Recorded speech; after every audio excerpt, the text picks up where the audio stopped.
So this evening, I'm going to be talking about how we navigate the ups and downs of marriage. Now, every journey in every marriage is really different. And so I'm sure you'll all have your own ideas, things that have helped you or helped other people. And everyone here is going to be at a different place in that journey. So I hope that wherever you are on that journey, there'll be something to help you, because we never know when things are going to change in our relationship, and life changes and we have to adapt together. So this is really a summary of some of the key things to help us navigate these ups and downs that happen.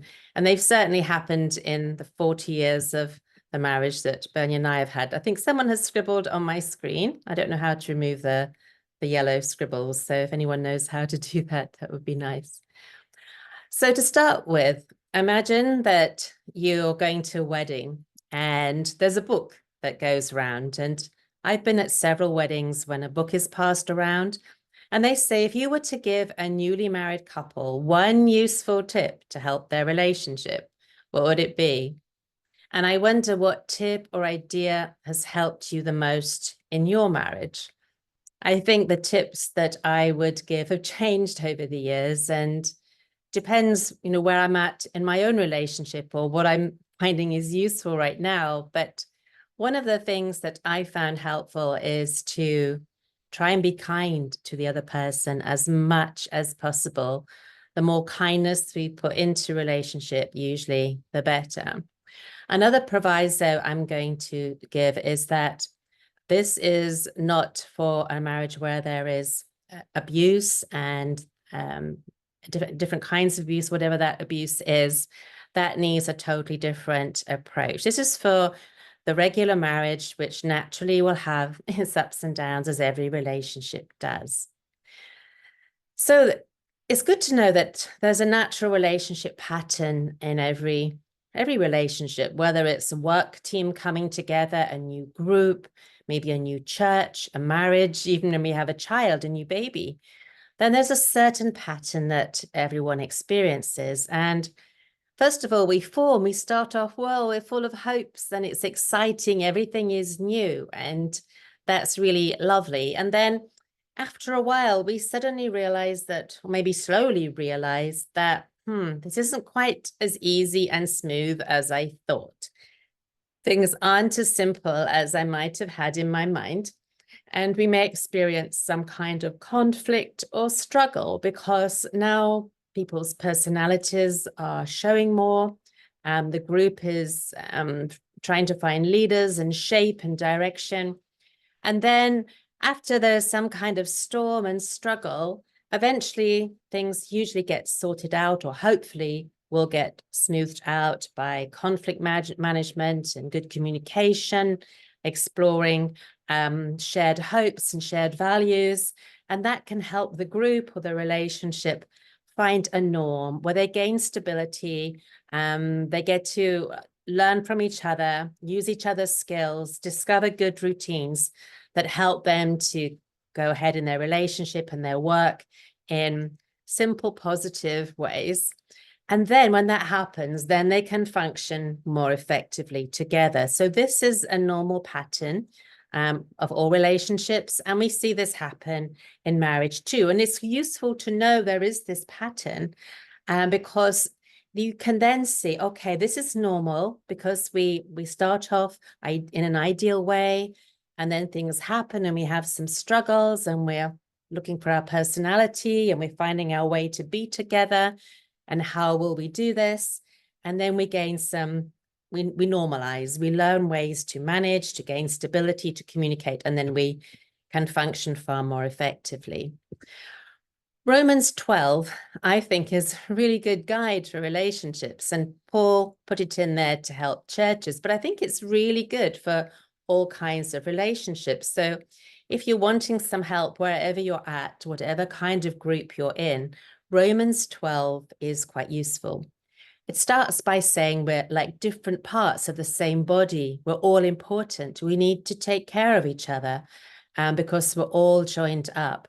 And when we're all parts of the same body as Christians, Jesus is the head of the body, and we can focus on his love. We're under his headship. And that can help us to grow our loving heart like his and shape our thinking so that we become more unselfish. We're all different. We're all different with different skills. Paul says he talks about the different spiritual gifts, but every one of us has different skills and strengths and knowledge that they bring to any relationship that can help it and strengthen it. And we can appreciate each other's gifts, even when they're very different. And then Paul goes on to describe how to have good relationships. Love well, he says, be kind, be respectful to one another, be hospitable, comfort each other when you're sad, rejoice when you're happy, and try not to get annoyed by each other, he says. He understands that bit. We know some stories about him not getting on with everybody from time to time and maybe getting annoyed with other disciples and apostles. And then he says, be joyful in hope, patient in affliction, and faithful in prayer. There's some good advice there. Live in harmony, he says. Don't be proud or conceited. Don't think you have to have your way or that you're better than the others. Aim for peaceful resolutions. And lots of really good relationship advice is summed up in this one chapter that can help us see that we're different, that we're differently gifted, that God is our head, and we can understand how to have healthy relationships. So in marriage, the phases are not necessarily form, storm, norm, and perform. We can find some other descriptions for them. First of all, we'll have the honeymoon phase that most of us are kind of aware of. And that's when maybe the relationship is new or we're just married and we have a romantic and perfect image of the other person. So if your husband bought you flowers when you were dating, you expect he's going to bring you flowers fairly regularly. And if the wife always looked very beautiful, then the guy might think, well, she's always going to look perfectly beautiful. And he may not have seen her just get out of bed on a bad night with her hair in a mess. And so there is a romantic and perfect image we have of each other, which is beautiful, but it's not necessarily the real us.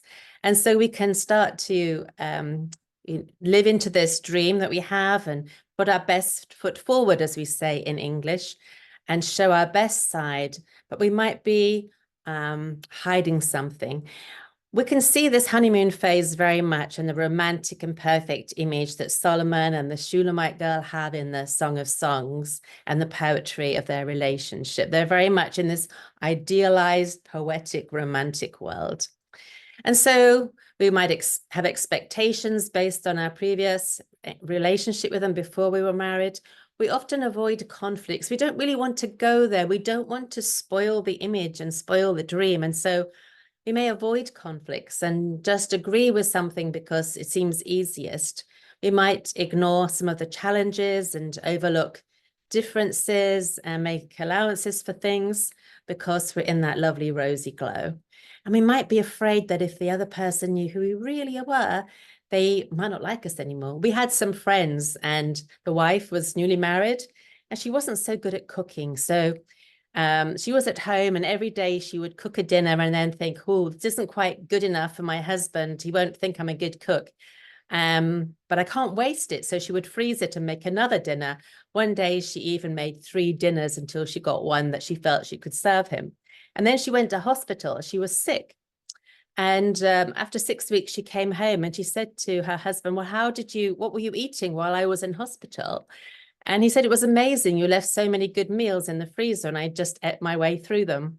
And she realized that she didn't have to be quite so perfect, that even things she thought weren't perfect were perfectly good enough for her husband.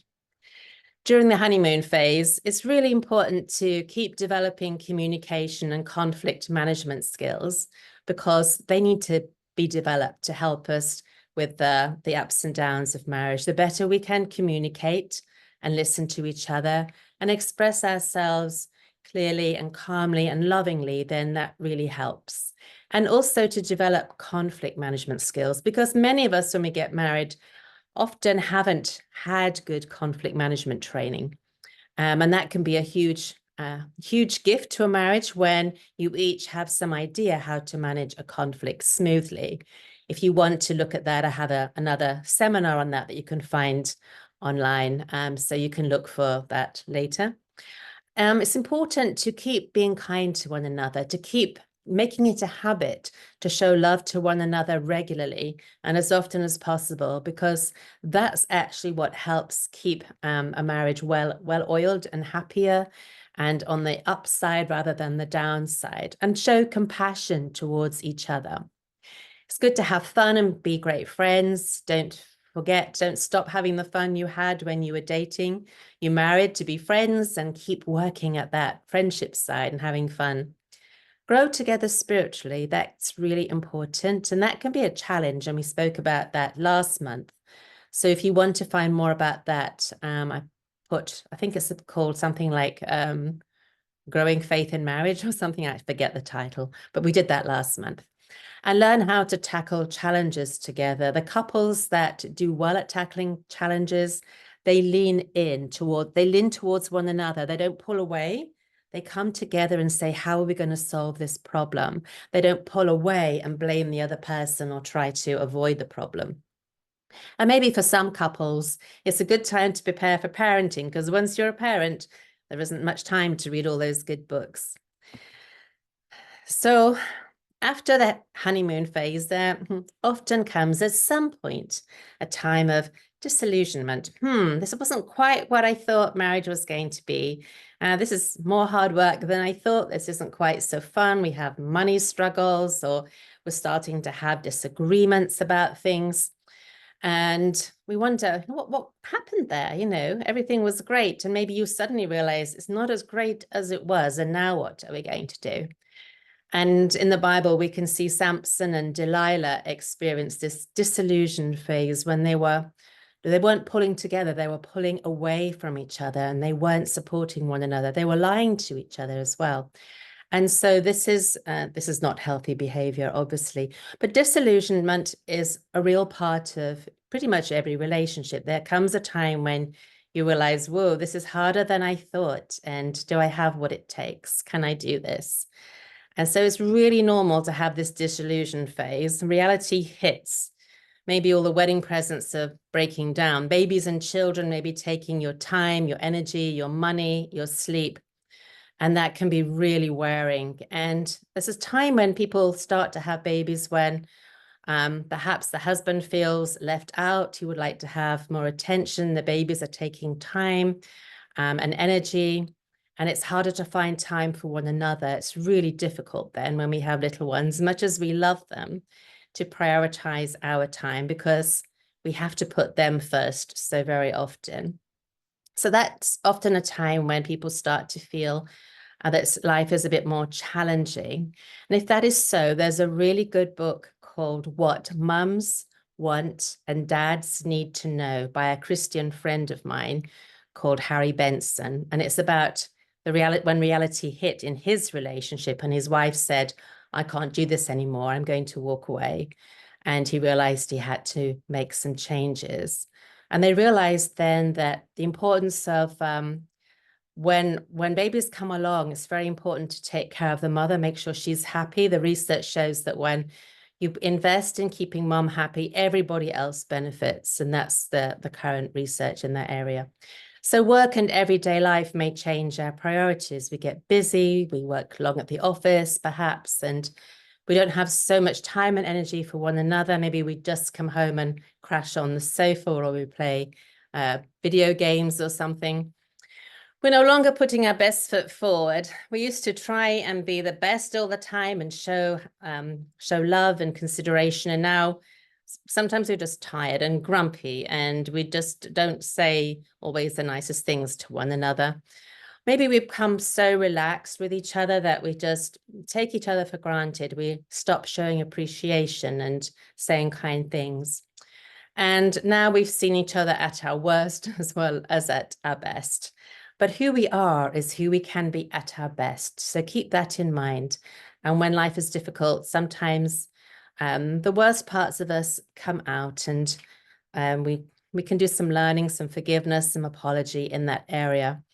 And if forgiveness and apology is important, then again, I have another seminar that's all about that, because I can't put everything into this one, but this is just to give you like the roadmap.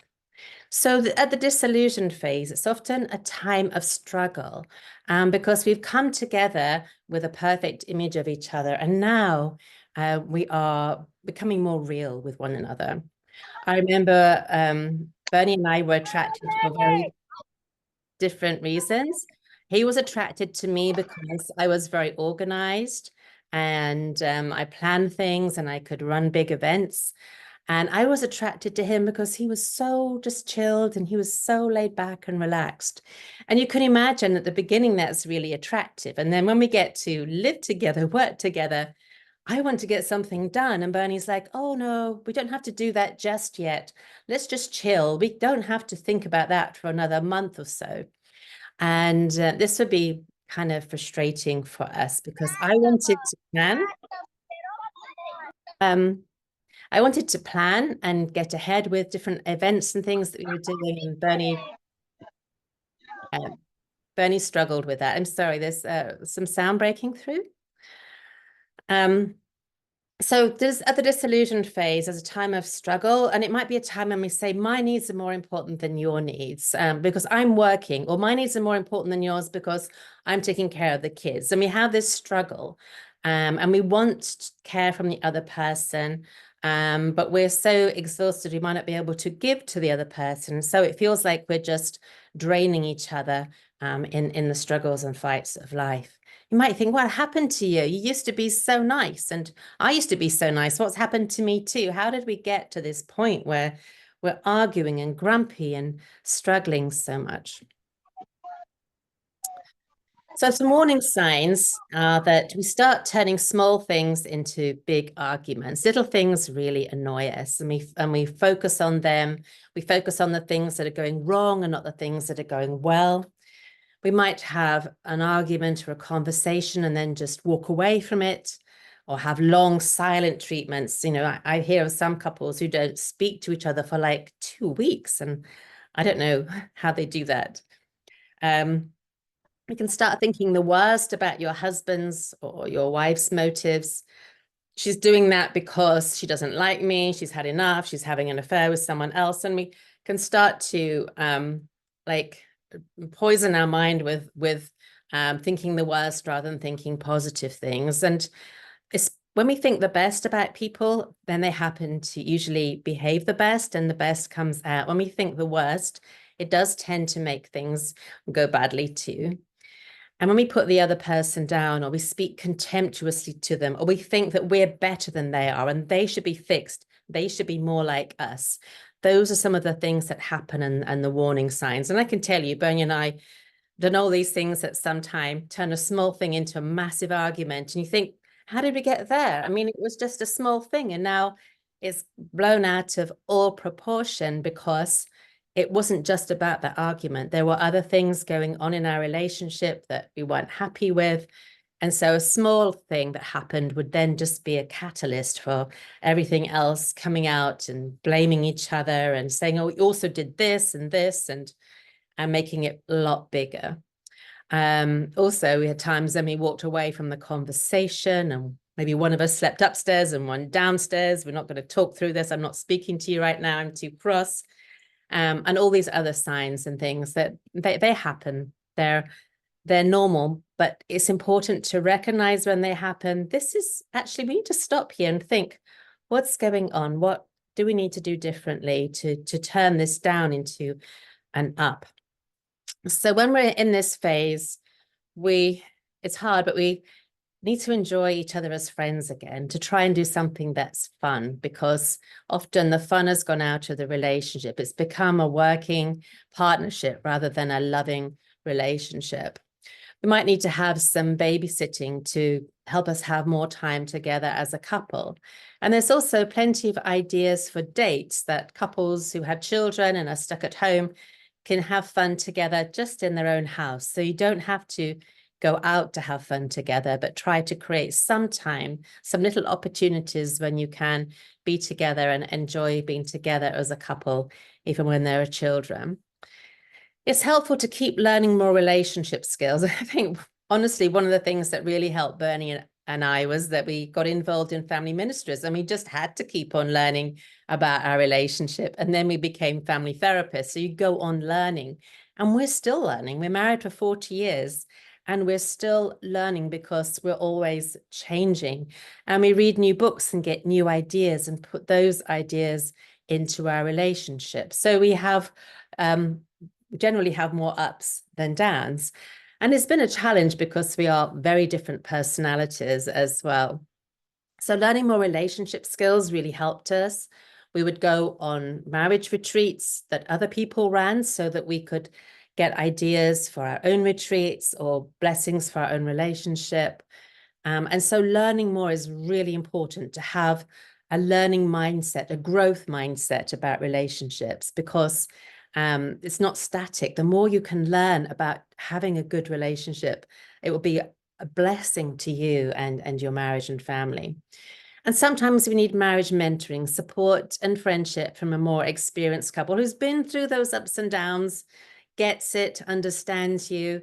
Don't be afraid to find someone who, who is a trusted person, who's been married maybe 10 years longer than you, who's been through where you've been through, because they will have had the ups and downs too, and they can share and support you. And they'll often go, yeah, we remember those times too. And what did we do to get out of that? And can talk and help you navigate those ups and downs. A disillusioned couple may need to have some hope. We are going to get through this. It's going to get better. And that can really help. And we need to know, this is really important, that most relationships experience this struggle. This is normal.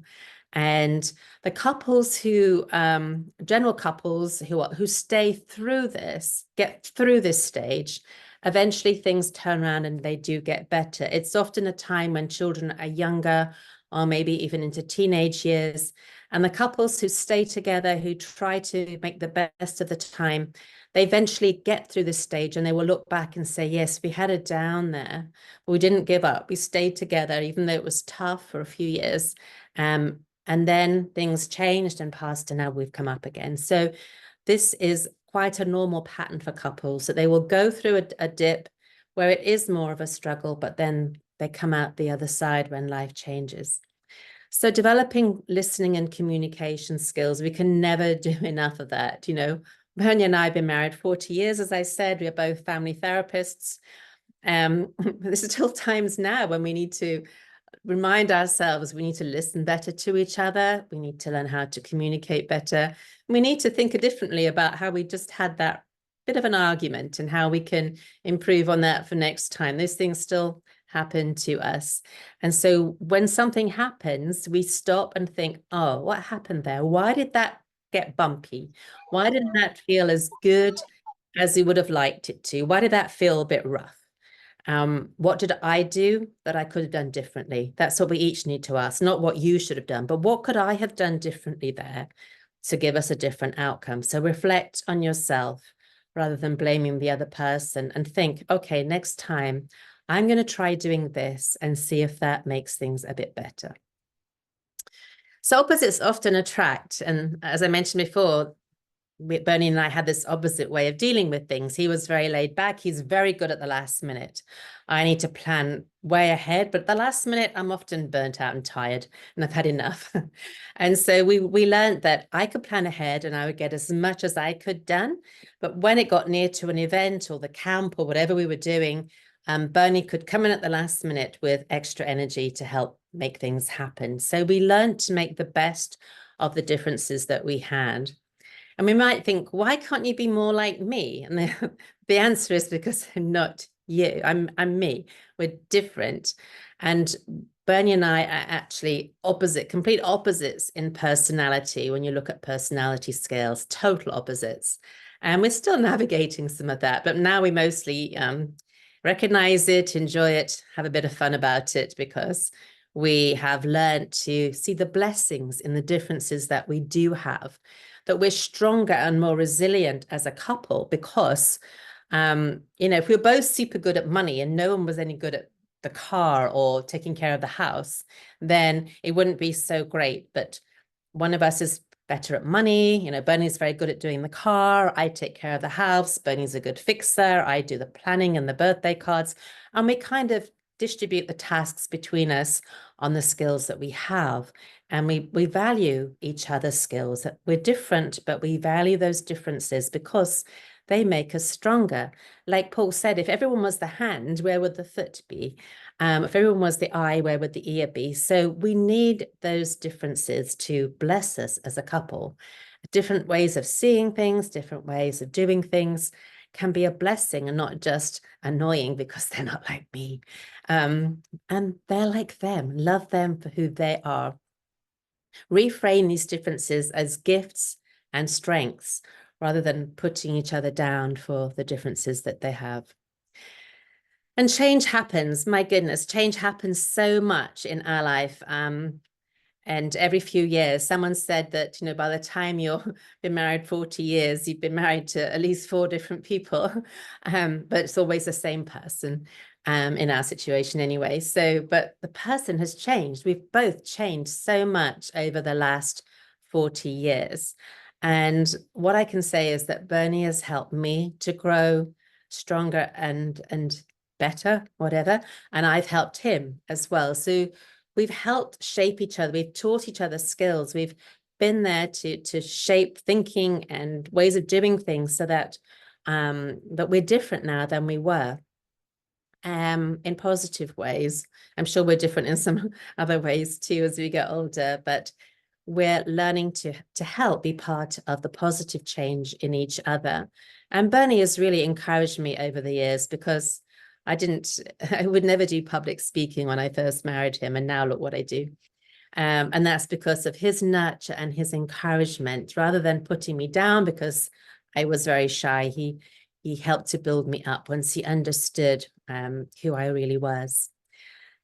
It's really helpful if you grow together in your values and your ideas, and so that you don't go off in diverse directions.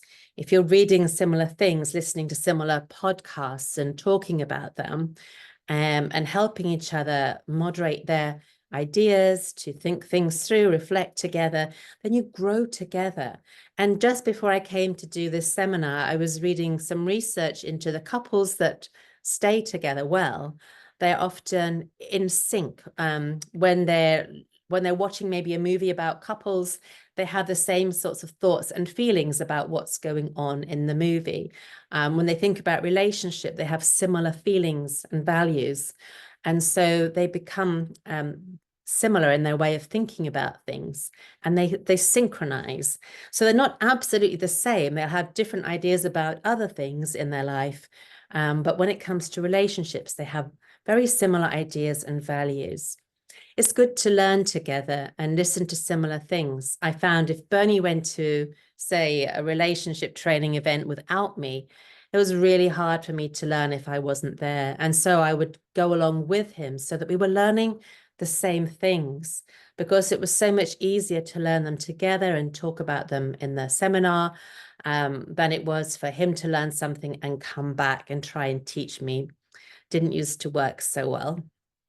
So talk about what you're learning, explore them, and it's okay not to agree on everything. We're different people. We can have different thoughts and priorities and values, but it's important that the ones that we have as a couple are in harmony. And also check your sources, stay balanced and wise. Don't just read anything or listen to anything. Really stop and think, is this healthy? Is it balanced? Is this giving me a good picture of God and a healthy picture of relationships? And check it against biblical values of love. Most important things are to love God and love others. And when we remember that, then it helps us to stay balanced and check our sources and check ourselves. And I found that the more that we open our hearts to be loved by God, the more we focus on God's love and how much he loves us.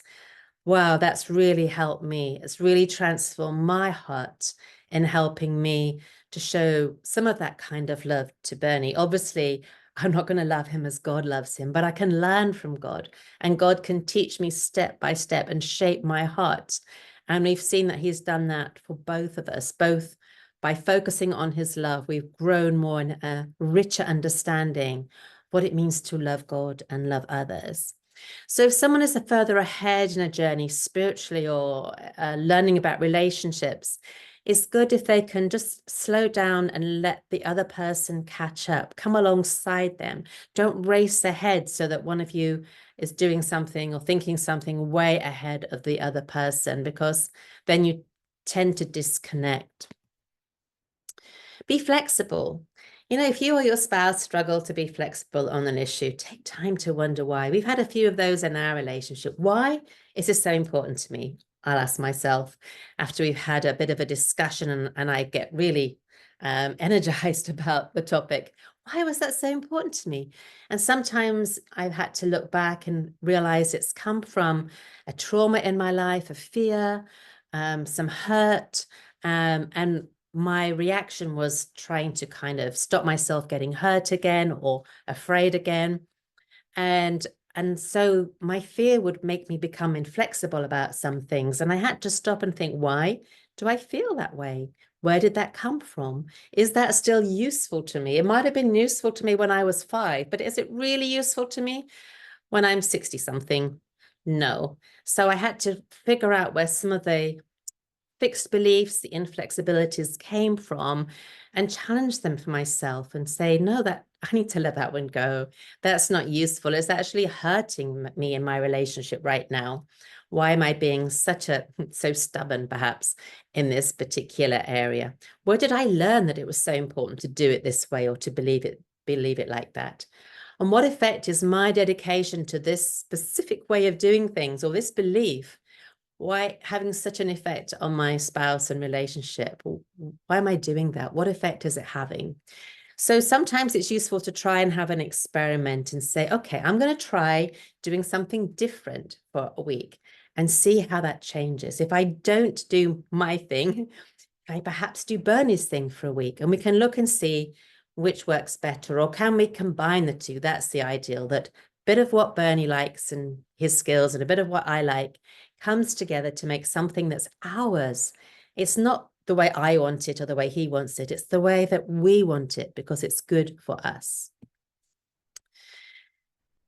And it's also important to look for the positive intentions in the other person. When we do that, things tend to go well. Because if I believe the best about what Bernie's doing, then it really helps to smooth the road. So say, for example, he came home with a bunch of flowers. I can say, as some people might do, what do you have to apologize for that you're bringing me flowers right now? And he probably won't bring me flowers again. Or I can say, oh, darling, that's wonderful. I love flowers. Thank you so much. And believe the best in his intentions. He just wants to give me a loving gift. He's not trying to apologize for anything. So looking for positive intentions in other people tends to give us a healthy mindset. We're not going around being suspicious and negative and maybe spinning our thoughts into something negative about the other person. We're believing the best in them. And this is what Jesus did. He believed the best in other people, and especially people who were struggling and hurting. He believed the best in them. And when they saw that he believed the best in them, they were transformed. They wanted to be that best as well. So when we look positively at each other and see what they're doing well rather than what they're not doing well, that really, really helps. You know, Bunny is very good. He's learned what I like and I've learned what he likes. And we do our best to know what we know will please the other person, even if sometimes it seems a little bit irrational. We go, I know that Karen likes it this way, so I'll do it. I know that Bernie likes it this way, so I'll do it. And maybe once in a while I get tired, Bernie gets tired. We don't really, you know, we let things go. We don't do what we would really like to do. And so maybe Bernie will do something. He will not do something I'm expecting him to do. And I won't nag him for it. I will just say, well, 99% of the time he gets this right. I can let him have this one time when it's not so right, because I know that he wants to do it and he does it 99% of the time. I will just let this go. I'm not going to comment on it. I will fix it myself because I can see that he's done it 99% well because he loves me and he's human. We're all going to make mistakes. So having that kind of attitude towards each other has really been helpful too. When we have these little human mess ups and forgets and, just too busy to pay attention to everything. So notice what they did well. At bedtime, tell your husband or wife what they did well today. It's a lovely way to end the day, telling someone else what they did well and noticing what you did well too. When were you closest during the day to each other? And what enabled that closeness? Just appreciate it. Even if it wasn't terribly close, just say, well, it was great that we sat down together at the evening meal and we talked a little bit about our day. I felt really close to you at that time. And then say what your husband or wife did that made you feel a little bit special or loved. Tell them what that was, even if it's only tiny. Tell them, because when we notice what went well and we appreciate it and they see that we saw their efforts, it's so encouraging and it makes them want to do more. And it's much more powerful than nagging. So we can also make polite requests rather than nagging demands. So in this specific situation, when this specific thing happens, I feel because, and it would really help me if you could do this instead. And then I could help you by doing this. What ideas do you have that would help us to solve our problem? So this is really useful because sometimes I want to nag Bernie. When we were first married, he did something wrong and I want to really, tell him it was wrong and how much I was disappointed. And then I realized it wasn't very effective. I noticed it pushed us apart. And this is a really good tip. If you see something is pushing you apart, the other person goes quiet or they pull away or they seem a bit hurt, that's a sign, okay, that didn't go too well. Maybe don't do that again. Think about a different way to approach that might get a more positive result. And see what brings you closer together. So notice if you've hurt the other person, apologize, learn from it, try not to do it again. And if you see it brings you closer, do more of it. And that's a very simple formula for helping you to reflect on your relationship and make it as good as it can be. So say, for example, Bernie doesn't do this. He's very good. He was well trained by his mother. But say, for example, Bernie walked across my nice clean kitchen floor with his muddy boots from the garden and made muddy footprints.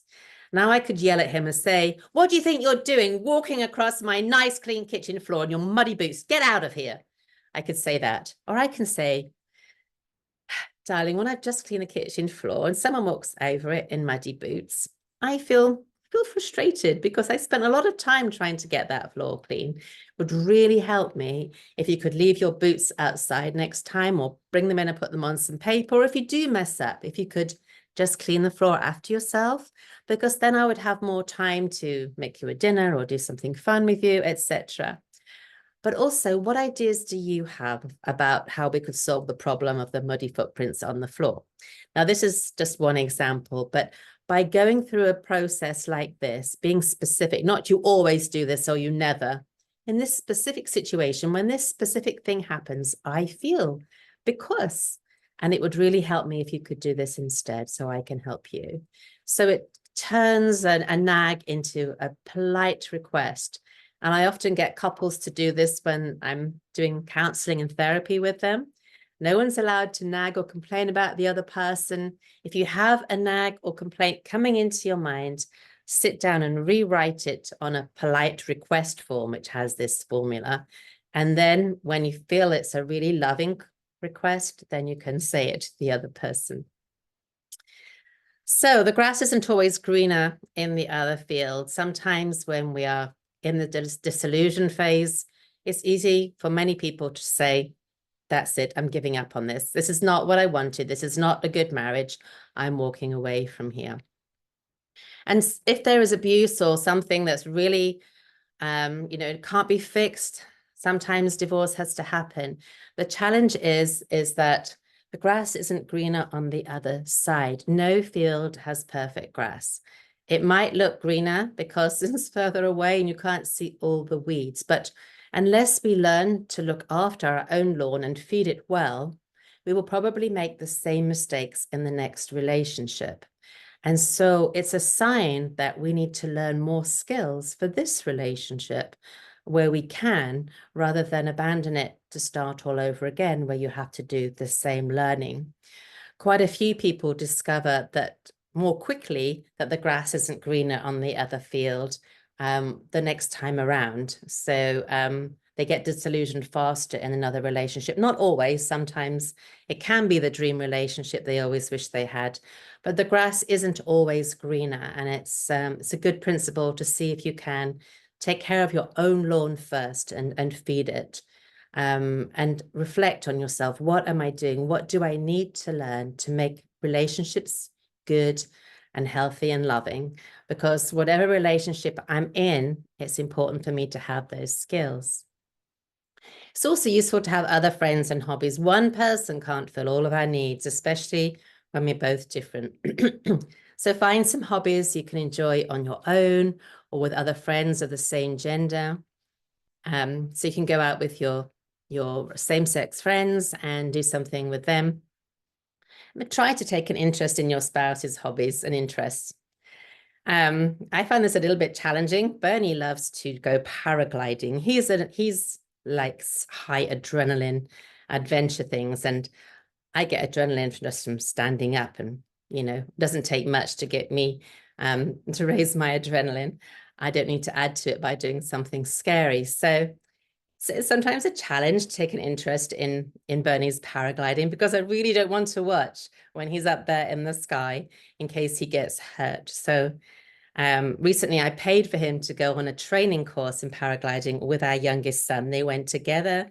They had a great holiday together. I didn't have to watch them jump off the cliffs, and they came back safe and sound without causing too much stress to me watching them do this crazy thing. So they had fun together, and I could take an interest by perhaps giving him some money towards the course and being supportive where I can be, even if I can't go and watch because I'm too scared.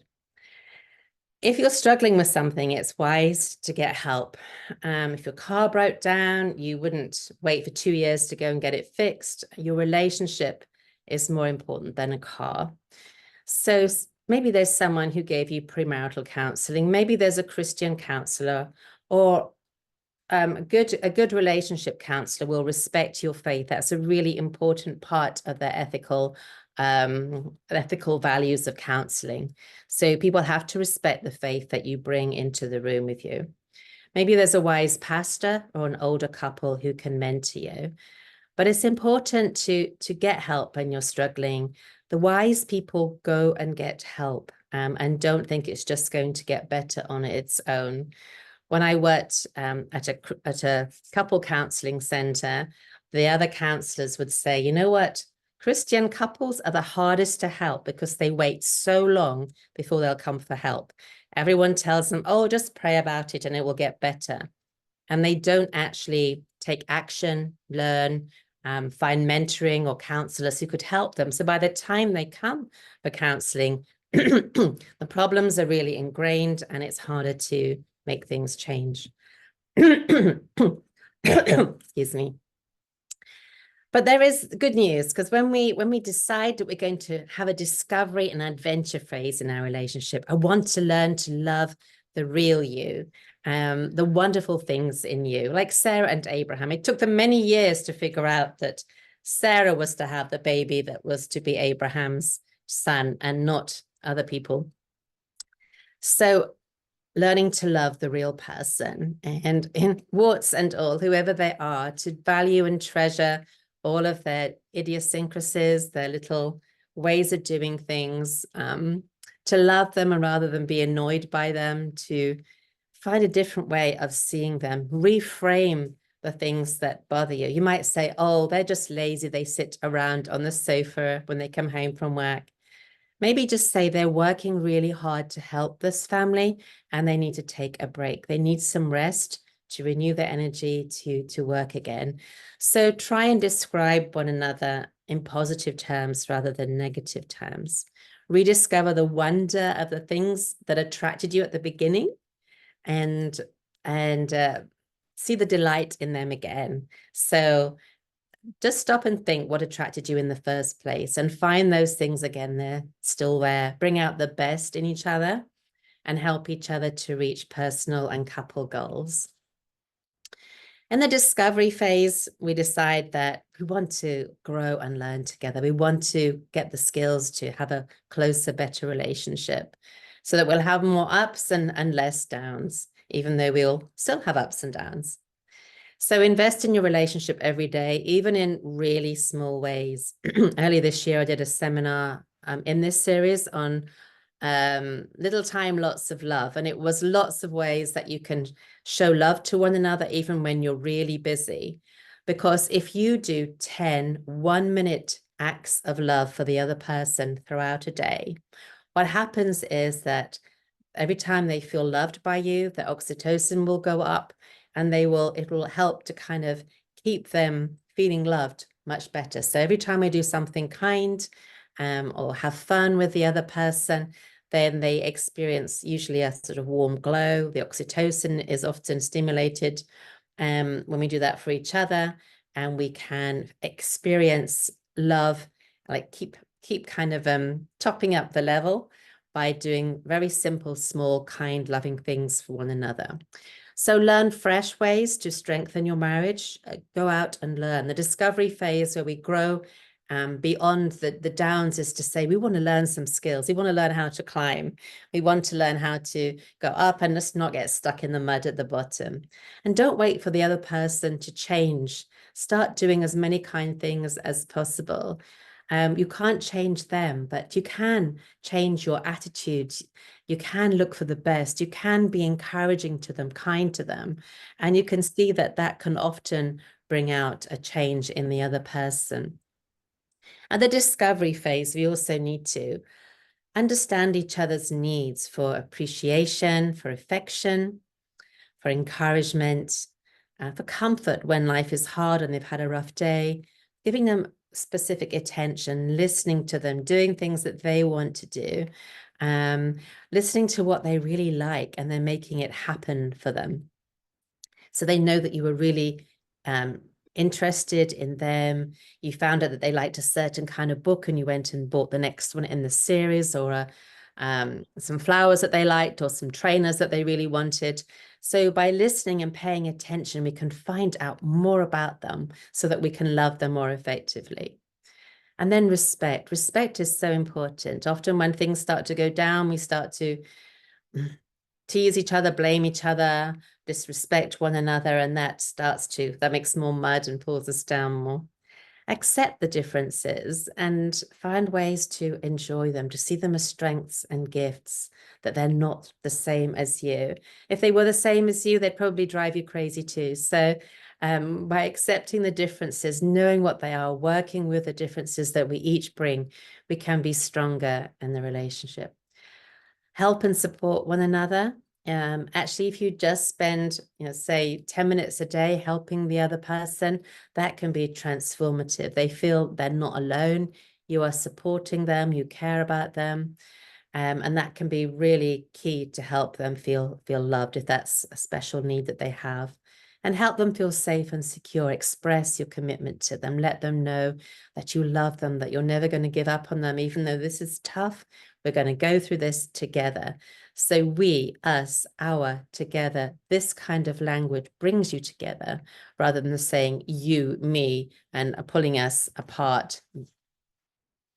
Love each other well. Again, that builds on the previous slide, but affectionate touch, loving words, thoughtful gifts, kind actions, and time together are the love languages that Gary Chapman talks about, and they're also important when we understand what they are. They may be very different to ours. It may feel really awkward for us to do them, but we can learn. The more often we do it, the more comfortable it will be. And the more often the other person feels loved, then you are helping the relationship to grow, to pick up again, to be nurtured. At this time of discovery, we celebrate each other's successes. We comfort the hurts, everyday ups and downs of disappointments and struggles in life, and be there for each other. Paul says, mourn with those who mourn. If something's going tough, something's tough for someone, comfort them in that hard place. Be sad with them so they don't feel alone there.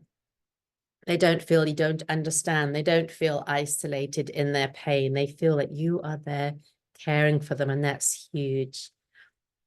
We can learn how to forgive wisely and well. And again, I have another seminar on forgiveness, on the 4 places of forgiveness, which you can find online. Forgiveness is really important because we naturally will hurt each other with all the best intentions. We can still hurt each other, and we need to apologize well and ask for forgiveness. And a good apology is, I'm so sorry I did that. That was wrong. It hurt you and that hurt God. And I don't want to do that again. Please forgive me. Next time I want to do this instead. There's no if I hurt you or buts. It's saying, I did this wrong. I am sorry. I want to do it differently next time. And when we say that and make that commitment, it's easier for us to do something different next time and not repeatedly hurt in the same place, which is very painful. Soothing each other's stresses in life helps us to stay connected so that we can soothe each other. Couples that do well know how to soothe each other when life is stressful or when they've upset one another. They will go and make a cup of tea or make a hot bath or apologize or find another way to show love and care and maybe give them some chocolate or flowers. So when we soothe each other in the ways that we like to be soothed, that is so good for helping us stay connected and calmer in life. Appreciation is very powerful. It's more motivating, far more motivating than being nagged. If someone thanks you when you do something that they like, you want to do it again. You want to do more of it. And so when we say thank you, it encourages positive change in the other person. If someone says, wow, that was really nice, thank you so much, you think, yeah, okay, I'll do that again. And so that really is a way of giving hope and encouraging positive change. Appreciation will even lower your conflicts. The more we say thank you to one another, the kinder we are to one another, the more supportive we are to one another, the less likely we are to have arguments. Because arguments and conflicts often comes out of resentment, feeling unappreciated, feeling unsupported, feeling unloved in some way or neglected. And so if you're doing kind things regularly, and that's part of your routine of showing love, and you show appreciation, say thank you for something every day, it might sound really simple, but it can make a massive difference in warming up a relationship that is getting into the discovery phase and wants to move out of the muddy bits and go up the hill to somewhere that's more enjoyable. So write down 10 things you really appreciate about your spouse. Make sure you write 10, at least 10. And then tell your spouse one thing you appreciate about them every day, at least one thing. When we do marriage retreats, we often get couples to write down 30 things they appreciate so they can say something different every day of the month. But start with 10 and see how you go. But the more often you appreciate them and say thank you, you'll see it will have a powerful difference.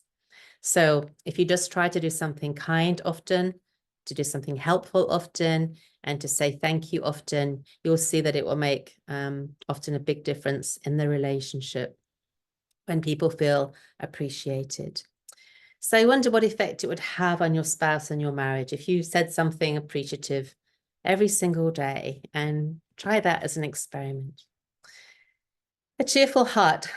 Couples that laugh together and have fun together, then they stay friends and they're happy together, and that's really helpful. So it's really important to find ways to enjoy, to laugh, watch something funny together, tell a joke, and watch funny movies together. All those things are really important in your relationship.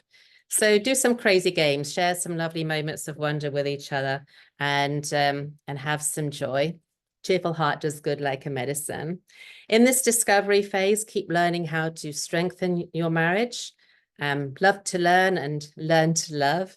Renew your commitment to each other. Celebrate the special gift of your marriage. These are things that couples in the discovery phase that are finding their way to cherish each other, that they do, that helps them to pick the relationship up when it's been really challenging. See what's coming on here. In the harmonious phase, love and trust grows deeper. So this is the fourth phase. So this is in the form, storm, norm, perform. This is like the perform phase. But really, it's about having harmony together. It's being able to love and trust each other deeply. Maybe Zachariah and Elizabeth had this loving, trusting, deep relationship. And Bernie and I used to joke that we'd reached this phase, this oneness phase, this like really thinking like each other, feeling totally safe in the relationship, feeling really at ease, knowing each other well, all these good things that we hope for. We often used to joke it would happen probably when we retired, but we have found some of that before we've got to that stage, and that's really important. So in this harmonious phase, we grow in closeness. We know each other really well, inside and out, the strengths and the challenges that we each have, and we work with those. So if we know someone is challenged, we work in that space. We lift them up, encourage them, work with them, fill the space, do the things for them that they find difficult, so that we work together as a couple and blend the gifts that we have. We aim to lift each other up and bless each other with love and kindness. So it's, how can I lift the other person up today? What can I do for Bernie that will just lift him up and give him a boost and let him know he's really loved and precious? And when we do something like that, when we have that thinking in our mind, then that really helps as well to bless us and grow us. How can we bless each other with love and kindness? Because we're like one body, and when one is blessed, both are blessed. And this is why Paul says, take care of each other, because you're connected. And when you love each other and you're connected and you do these great things in relationship for one another, then you will both be blessed and grow stronger together. In the harmonious phase, the couple often feel peaceful, secure, and loved. There's no more stresses. Will they leave me? Are we good enough? Can we do this? We become differences that become appreciated strengths or cherished quirks, and that bring a smile to our face of joy, rather than a kind of, oh, here they go again, kind of disgruntled attitude. The quality of the relationship is the greatest priority. What can we do to take care of our precious relationship and each other? And each of them are invested in making the marriage the best it can be with God's help. And that can change with each person. It can change with time and life. But when we're both working towards making this good, this marriage is good, a good relationship, then that can really be a good focus. So as I've gone through this seminar, I've talked about other webinars that might be useful, because this is really like a huge big roadmap of where relationships can be. And there's bits I've missed out, and there's things that you would contribute because your terrain is different to our terrain, and your road is different to our road. And these are just things that a few of the things Bernie and I have learned along the way in our own relationship and in our work with other couples. But other things that can really help us to learn in the discovery phase, to help us kind of ride the rockiness, are how to forgive one another, little time, lots of love, how to be intentional about maintaining love. I have something called Creative Solutions, which is about conflict management. 10 Secrets of Successful Relationships is a seminar I did earlier in the year about growing love in its different dimensions. Last month, I did Growing Together in Faith. Other things that I've done that can be useful is, how do we balance our emotions to find joy and peace and healthy emotions in the ups and downs of living in an unbalanced world? And that can bless your relationship too. And also how to understand anger, because often we just think anger is, ooh, it's bad.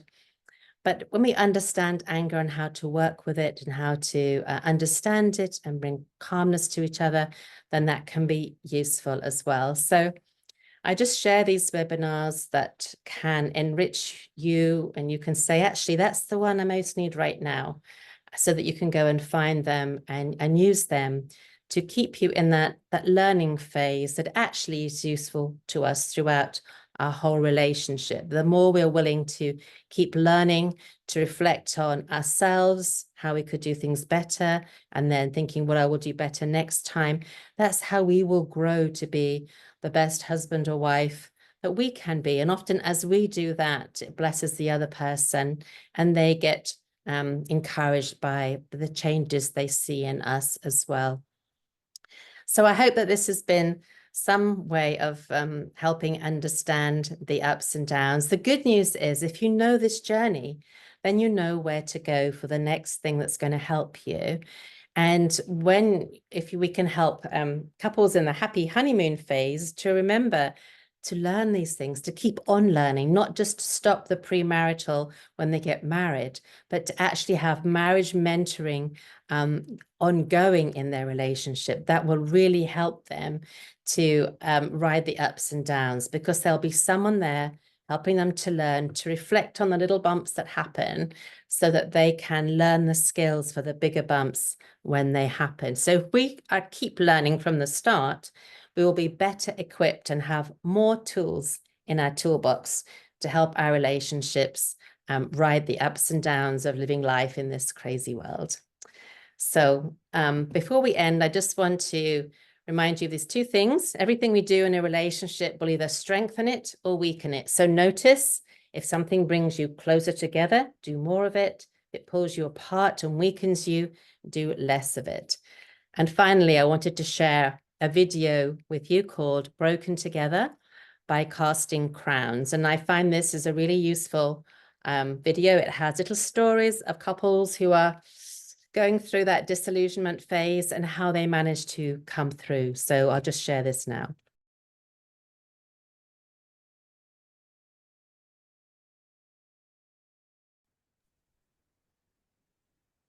So thank you. And I just remembered that I read a book by Gary Thomas called Sacred Marriage. And he said his marriage turned around when he suddenly realized that God was his father-in-law. Because God is the father of his wife, and therefore God is his father-in-law, and also God was his wife's father-in-law. And how would God want his precious son or daughter to be treated? And I thought that's an interesting perspective for us to hold on to and take away as we close.